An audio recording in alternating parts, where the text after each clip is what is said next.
আসসালামু আলাইকুম। Next technology world YouTube চ্যানেলের পক্ষ থেকে আমি ফরহাদ আপনাদের জানাচ্ছি স্বাগতম। আজকের ভিডিওতে আমি আলোচনা করব আপনার রিউজ চ্যানেল কিভাবে রিঅ্যাপ্লাই করবেন। তো রিঅ্যাপ্লাই করার আগে করণীয় কি? এটা অনেক দুঃখের একটা বিষয়, যখন আপনার চ্যানেলে 1000 সাবস্ক্রাইবার এবং 4000 ঘন্টা কমপ্লিট হয়ে যায়, দেন আপনারা মনিটাইজেশনের জন্য অ্যাপ্লাই করেন, কিন্তু তারা মনিটাইজেশন না দিয়ে রিউজ দেখায় যে রিউজের কারণে আপনি আপনার চ্যানেলটা মনিটাইজেশন করতে সক্ষম নয়। ঠিক আছে, তো এই ক্ষেত্রে আপনার করণীয় কি? 1 মাস সময় থাকে, এই 1 মাসে আপনার নিয়মিত ভিডিও আপলোড করতে হবে। দ্বিতীয়ত, যেহেতু রিউজ অর্থাৎ আপনি এমন একটা ভিডিও আপলোড করছেন যেটা ইউটিউবে অলরেডি আছে, সুতরাং অন্যের যে ভিডিওটা আপনি আপলোড করছেন ওই ভিডিওটা যদি পুরো ভিডিও আপলোড করে থাকেন তাহলে ওই ভিডিওটা পুরোটাই ডিলিট করে দিতে হবে। দ্বিতীয়ত, যদি আপনি ভিডিওর কিছু অংশ খণ্ডচিত্র আপনার ভিডিওতে ইউজ করে থাকেন তাহলে আপনার ভিডিওটা এডিট করে ওই অংশটুকু কেটে দিতে হবে। যদি এমন হয় যে ভিডিও আপনার পুরোটা আপনার, কিন্তু ব্যাকগ্রাউন্ডের যে মিউজিক বা মেইন মিউজিক অন্য কারো মিউজিক আপনি ইউজ করছেন, সেক্ষেত্রে ওই মিউজিকটা রিমুভ করে দিতে হবে। ইউটিউব স্টুডিও থেকে যে কোনো একটা মিউজিক অ্যাড করাই দিতে হবে। আর একটা গুরুত্বপূর্ণ বিষয়, আপনার থাম্বনেইল, ডেসক্রিপশন বক্স এবং টাইটেল এগুলো একটু চেঞ্জ করে দিতে হবে। ঠিক আছে, এইগুলোর কারণে রিউজ আসে। তো আপনারা ডেসক্রিপশন বক্সে যেন কোনো প্রকার অন্য কোনো সাইটের লিঙ্ক না থাকে এটা শিওর করবেন। মনিটাইজেশন পরে আপনি লিঙ্ক দিতে পারবেন, কিন্তু মনিটাইজ যেহেতু রিউজ ধরছে, সুতরাং অন্য কোনো ওয়েবসাইটের লিঙ্ক আপাতত দেওয়ার দরকার নেই। আমি এমনও দেখেছি ভিডিও আপনার সব কিছু আপনার অন্য কোনো কারো কিছুই ইউজ করেনি, তারপরে রিউজ ধরছে। এটা আমারও ব্যক্তিগতভাবে হয়ে গেছে। 25টা চ্যানেল মনিটাইজেশন হয়ে গেছে, এর ভিতরে আমি 5টার এই সম্মুখীন হয়ে গেছি যে সম্পূর্ণ আমার ভিডিওর কোনো সাউন্ড নেই, তারপরে রিউজ ধরছে।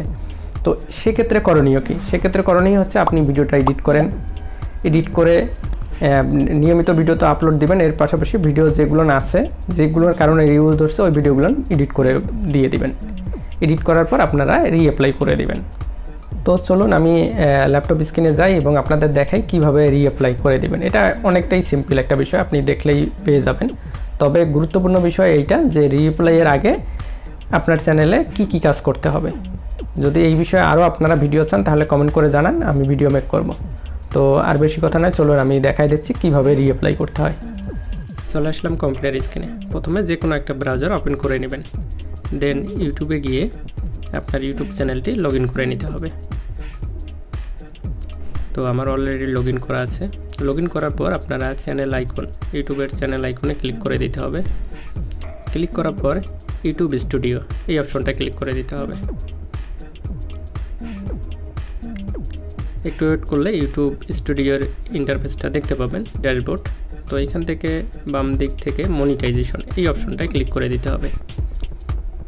তো লক্ষ্য করুন আমার চ্যানেলটি রিউজের জন্য আছে। তো এইখান থেকে রিঅ্যাপ্লাই এই বাটনটায় ক্লিক করে দিতে হবে। এর আগে আমি ভিডিওতে যা কিছু বললাম যে বিষয়গুলো চেঞ্জ করতে হবে, অবশ্যই সেটা করতে হবে, সেইগুলো অবশ্যই গুরুত্বপূর্ণ। তো ওইগুলো করার পর শুধুমাত্র রিঅ্যাপ্লাইয়ে ক্লিক করে দিলেই হয়ে যাবে। তো এখানে আরেকটা বিষয় যে আপনি ভিডিও ডিলিট করার পর কিছু ওয়াচ টাইম কমে যেতে পারে। তো ওই ওয়াচ টাইম আবার ফিল আপ হওয়ার পরে রিঅ্যাপ্লাই বাটনটা আপনারা পাবেন। ঠিক আছে, তো রিঅ্যাপ্লাই বাটনটা পেয়ে গেলে আপনারা শুধুমাত্র রিঅ্যাপ্লাইয়ে ক্লিক করে দিলেই হয়ে যাচ্ছে। এরপরেও যদি আপনারা চান যে কিভাবে ভিডিও এডিট করতে হবে এই বিষয়ে যদি ভিডিও চান তাহলে আমাকে কমেন্ট করে জানাইতে পারেন, অথবা আমাকে ইনবক্স করতে পারেন, আমি এই বিষয়ে ভিডিও দিতে পারবো। তো ভিডিওটি কেমন লাগলো, আপনার মূল্যবান মতামত অবশ্যই কমেন্ট করে জানাবেন। দেখা হচ্ছে আপনার পরবর্তী ভিডিওতে। সে পর্যন্ত সবাই ভালো থাকুন, সুস্থ থাকুন। আল্লাহ হাফেজ।